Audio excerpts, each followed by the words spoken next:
কোনো পার্থক্য নাই। আমি কইছি সব সময় বরঞ্চ উসমানীনগর যদি স্কুল 3টা হয় 4টা বানাই 19 ইনশাআল্লাহ। রাস্তা যদি দোকান করি উসমানীনগর চেষ্টা করবো 20 3খান করা, এগুলো খরচ নাই। তো 20 আইজ ইলিয়াস আলী বিশ্বনাথের মানুষ এতিম হয়ে গেছে, বা বিশ্বনাথ নাই, বিশ্বনাথের দেয় আমি আছি, আমি সোচ্চার ভাবে আপনারা তাই ভূমিকা রাখবো। তো কোনো ডর ভয় নাই, বিশ্বনাথের মানুষের কিতার ডর ভয় করতো, আমি আছি ইনশাআল্লাহ। আর আপনারা আছেন আমার লগে, আমারও ভয় নাই ইনশাআল্লাহ। তো উসমানীনগর বিশ্বনাথর ইনশাআল্লাহ উন্নয়ন কিভাবে রাস্তাঘাটের হয়, আইন শৃঙ্খলা যাতে বজায় রাখি এবং দলমত নির্বিশেষে বালা মানুষের সমাগম ঘটাইতাম হইব।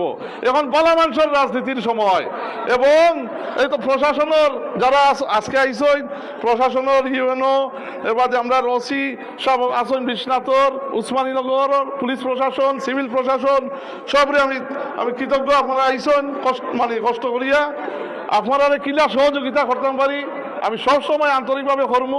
যেহানো আমার সহযোগিতা লাগে আপনারা কইবা।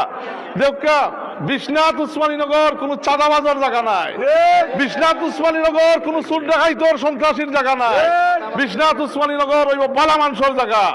দল মত নির্বিশেষে আইন শৃঙ্খলা বজায় রাখবা, হয়রানিমূলক মামলা টামলা ইতাতনে আমরা সতর্ক থাকতাম হইব, আমরাও প্রশাসনের সহযোগিতা করতাম হইব।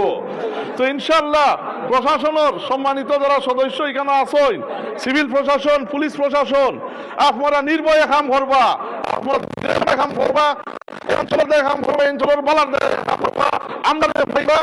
2026 সালের নির্বাচনে প্রস্তুতি যখন শুরু হয় তখন তৃণমূল পর্যায়ে নেতাকর্মীদের আহ্বানে আজকের অনুষ্ঠানের প্রধান অতিথি জনাব হুমায়ুন কবির হাতে নিয়ে এখানে বিএনপিকে যাত্রা করতে শুরু করে। আলহামদুলিল্লাহ অল্প কয়েকদিনের ব্যবধানে স্থানীয় রাজনীতিতে জনাব হুমায়ুন কবির যেমন এখানে দারুণ চমক দেখান, ঠিক তেমনি এখানে হুমায়ুন কবিরের পক্ষে সুয়েচ্ছায় করি বিপুল জনসমর্থন আদায় করতে